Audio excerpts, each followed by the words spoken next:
Albert Einstein once said, "I know not weapons World War III will be fought with, or World War IV will be fought with sticks and stones."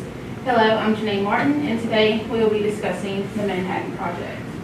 I'm pretty sure the majority of us has heard of nuclear weapons, but for the ones who hasn't, nuclear weapons is a bomb or missile that uses nuclear energy to cause an explosion. Nuclear weapons was our secret weapon against Japan in World War II. So the U.S. didn't officially enter World War II until Japan attacked us in the event of Pearl Harbor. After that, Franklin D. Roosevelt started creating agencies after U.S. intelligence operatives informed him that Hitler was started working with nuclear weapons. After that, Roosevelt started the Advisory Committee.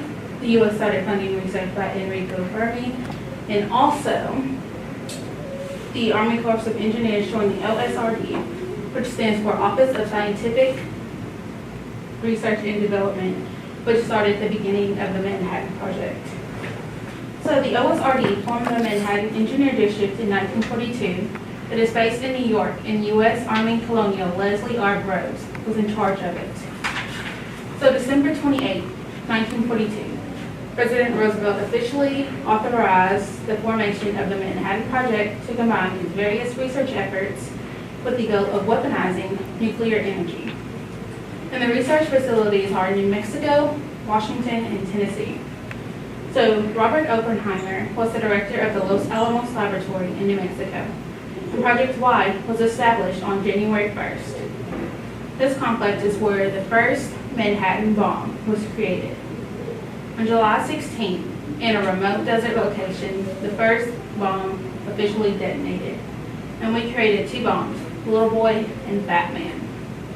At the Potsdam conference, the Germans knew they were sustaining heavy losses, but the U.S. knew Japan was in it for the long run. They would not surrender. So military leaders identified Hiroshima, Japan, as the ideal target for a bomb because we had no American prisoners there and because of the size. The demonstration was made to encourage Japan to surrender, but still there was no surrender. So on August 6, 1945, the Little Boy bomb was officially detonated, and there was an unprecedented amount of deaths and destruction to that city. But Japan still did not surrender. So 3 days later, August 9th, the second bomb, Fat Man, was dropped over Nagasaki, and combined, there were more than 1,000 deaths and destructions of the two cities, Hiroshima and Nagasaki. So, but the goal of World War II being over, you would think the Manhattan Project's over, and that's far from the truth.